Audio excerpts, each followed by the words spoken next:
Thank you, Bill, for an amazing book. I've really enjoyed getting to grips with this. It's a really different theology and a different generation to the generation I was brought up in, and it's really making me think. So thank you. Excuse me, I've got to cough. Sorry. Thank you. That's better. If I'd have had time, I would have been showing you a clip from the life of Brian this morning. You probably all know it well. So Brian says, "Think for yourselves. You don't need a Messiah. You were all individuals." And the crowd shouts back, "We're all individuals." I'm not. That's right. And Harry Williams would say that Rose, or the I'm not person, is the awakened, the enlightened, the resurrected one. It's the person who has been able to break out of the script that their society, their family, their upbringing, their culture, their place in the economy has told them they've got to fit. Here's a person who is thinking for themselves. But of course, if everybody said, "I'm not," I don't know what that would mean. But I think that's the gist of what Harry Williams is trying to get at in the chapter of true resurrection that I'm looking at. I think Bill looked at some of the earlier parts of the book a couple of weeks ago and is going to be looking at resurrection and death next week. My topic is resurrection and goodness today. I've often spoken about John Saxby's approach to doing theology, and I can see the continuities and the connections between John Saxby and Harry Williams. Saxby says, and I've said this before here, that exercising our faith, doing theology, isn't about taking the received tradition and trying to make it fit modern life, or trying to make modern life fit it, and trying to kind of squeeze the two together so that you get some uncomfortable apologetics to try and make it seem relevant. Saxby's approach is much freer than that. He says you've got to listen really deeply to modern life and then go back and listen to the Christian tradition and see where the new music is to be heard, where something new is going on. When, having listened to modern life, you then listen to the tradition, you're going to hear something entirely new. If you take yesterday's questions into your theology, then you're not going to hear anything new. You're probably going to hear something deeply non-relevant. Hello. Okay. Have a nice time.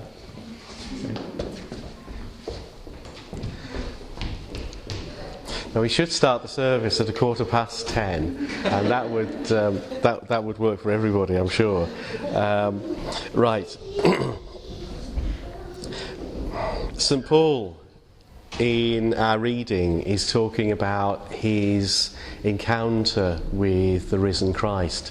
He talks about it several times in his letters, and there's an account of it in Luke's book of Acts as well. And he talks about it different ways at different times, but some kind of mystical transformation seems to have happened to Paul. He was persecutor of the early church, somebody who was zealous as a Pharisee, and somebody who was hunting down the early Christians, trying to impose orthodoxy. And something happened, some crisis happened, in which, in whatever way, he met with the risen Christ, as he says in this passage, as to one untimely born. He meets the risen Christ, and his life changes entirely. The scales fall from his eyes, and he looks back at his old life and says, well, in that life I was as good as dead, and now I'm alive in Christ Jesus. And Harry Williams wants us to think, and it's a very kind of sort of Buddhist approach, really. Harry Williams, doesn't everything come back to Buddhism in the end? Harry Williams wants us to see the lives that our families, our society, our economy, our workplaces, our churches, those lives as being as good as dead, if they haven't been thought through and owned by our awakened, resurrected selves, where we take on the tradition, the dead tradition. Of course, there are many good things in it, but where we take it on just as rote and live by it, then he says we're as good as dead. And what he argues in this book is that we need to look for those moments of resurrection. There's a story that Tony DeMello tells of a woman walking along the street, 2 children in hand, Marcus and Lucy, kind of ages 4 and 6. And somebody she hasn't seen for a while stops and says, "Oh, what lovely children, how they've grown. How old are they now?" And she says, "Oh, well, the doctor is 4 and the lawyer is 6. And that idea, we all grow up with, maybe not to that extent, although some of us to that extent, we all grow up with a prescribed role that we are fitted for by society. There was somebody talking about his work as a landscape gardener on the radio the other day, and he had a real tussle with his careers teacher to get him to even entertain the idea of landscape gardening. His careers teacher thought that going into the Navy was a much better idea. People have, and of course, when it's our nearest and dearest, and especially when it's our parents, we take that stuff in from the cradle. If you take in the idea that you're going to be a doctor from the age of 4, you're probably going to be. And it's probably only when some crisis hits you around the age of 50 that you think, well, where did that come from? What am I doing here? And that sort of David Byrne moment of wanting to suddenly own your life again. And so, while he's writing a religious book, Harry Williams is writing a very human book, because he's not talking about, he's applying his theology not just to those who go to church or those who read theology or those who think that kind of thing is a good thing. He's trying to say, and I think this runs right through the book, and this is the 70s bit that I'm struggling to get my head around, but I think is really good, and it's the wishy-washy bit, that somehow resurrection is going on wherever people kick off the tradition, wherever people say, this is a new thought, and this is what I think I'm wanting to do, needing to do here, not to be the person I was brought up to be, not to just fulfill this role as a consumer, but to do something deeper and something much more true and much more real.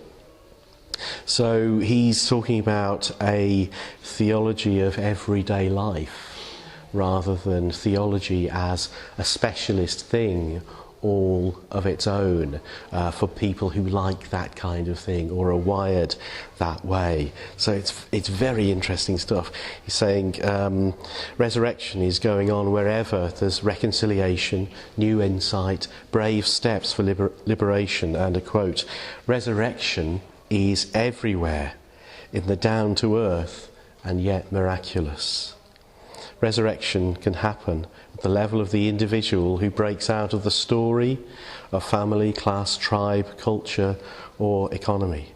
It's all about being and becoming ourselves.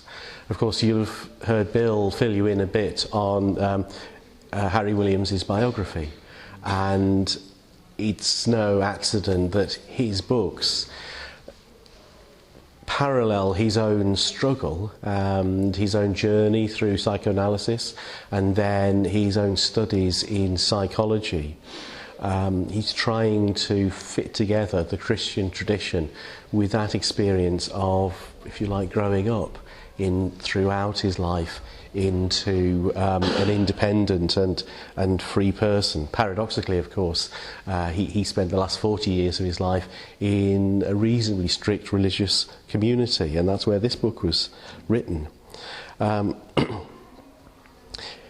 Here's another quote. It proclaims the gospel of resurrection, confronting us with the possibility of dying to our dead past so that we may live in freedom, open to the fulfilling potentialities of the future.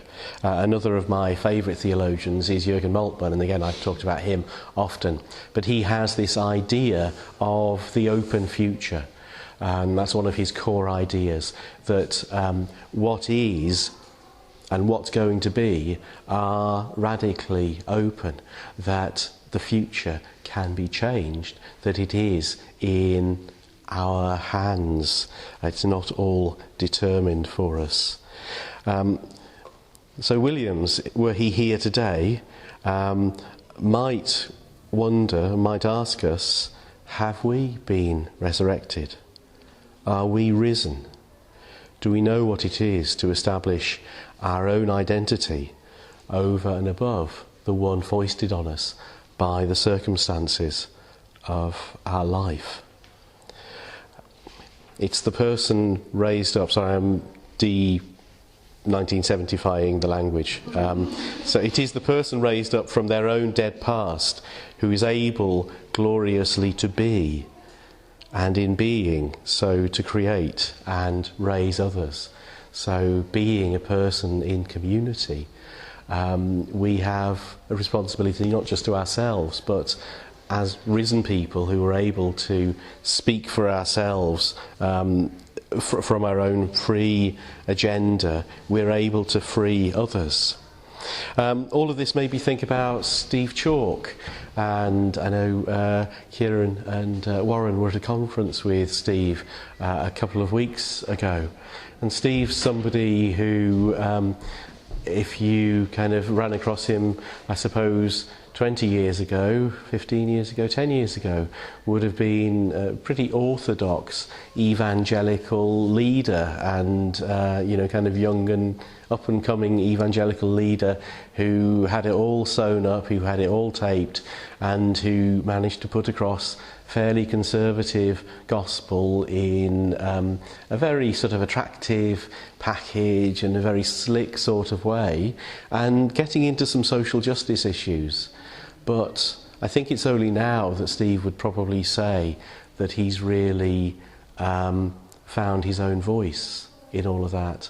And he's taken the very brave step as a well-known conservative evangelical of coming out as an advocate for LGBT Christians, and has paid a very high price for that. His organisation Oasis have been thrown out of the Evangelical Alliance. He is no longer thought of as the person, the sound person that he was. So I guess he doesn't get those invitations anymore to those events.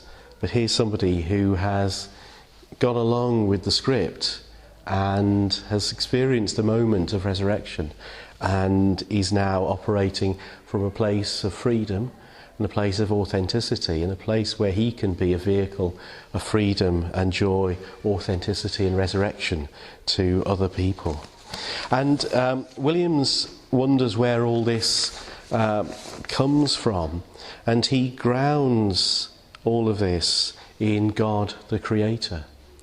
So he's saying, if what we know of God is that whatever our image of God, somehow God's tied up in the explosion of creation, the evolution, the multiple forms of the universe and flora and fauna and planets and all the rest of it. God is in the creation business of making things new and varied and beautiful and harmonious.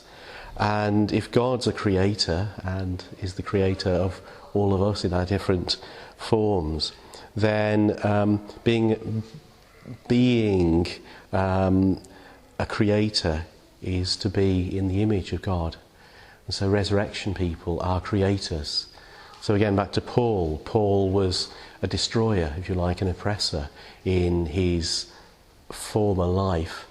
He experiences this radical conversion and becomes not an oppressor but a liberator and a creator of something new and radically different.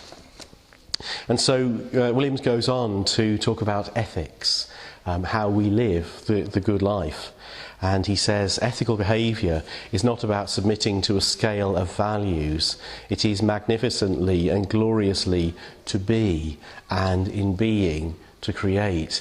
He's got he's fully into situation ethics. Again, that's the 70s. And I like that. Let's look at what's really going on here, at the people who are really here, at what's true and real about this situation, rather than starting from our dogma and our preconceived ideas of how people should fit into our predetermined scheme of the world. It's heady stuff. There's a quote from Demetriou, who's a writer whom Williams admires and quotes a lot in his work. A miracle is an everyday event which brings us into direct contact with the meaning of the world and with God. If we're conscious of the divine nature of every happening and every fact, then everything is miraculous. So now we're coming back sort of full circle, and what he's trying to say is that his theology is for everyone in every circumstance, whatever their religious persuasion, because God is, as creator, is in everything and in everyone. We need resurrection as a continuing miracle. We need perpetually to be receiving our sight.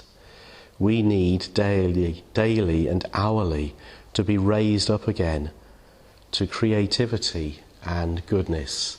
And those are the two words that keep coming back through the chapter: creativity and goodness. It's on and off the point, but here's another 70s writer that kind of came to me in thinking and reflecting on this chapter, nearly the end of what I want to say. And I've used this before a while ago, I think. It's a poem by Sidney Carter, who wrote Lord of the Dance, Quaker, theologian, and I like this. Present tense. Your holy hearsay is not evidence. Give me good news in the present tense. What happened 1900 years ago may not have happened. How am I to know? The living truth is what I long to see. I cannot lean upon what used to be. So shut the Bible up and show me how the Christ you talk about is living now. Yeah. Okay. Your holy hearsay is not evidence. Give me good news in the present tense. What happened 1900 years ago may not have happened. How am I to know? The living truth is what I long to see. I cannot lean upon what used to be. So shut the Bible up and show me how the Christ you talk about is living now. I think that's quite Williams, really, and quite Jack Spong as well, looking for the Christ, as Spong would call it. Again, 1972, great years. Spong in that year was talking about Christ power, and again, that's what Williams is talking about in Resurrection, this dynamic that brings creativity and goodness out of what society gives us as deadness. Do you have any reflections to offer? Do you have a resurrection story to share from your own life, or something you've seen or know about? What is it in our world, our church, our society, our workplaces that might be in need of resurrection? Take any or all of those and just take a moment to talk to somebody near you. Okay, just a few minutes together.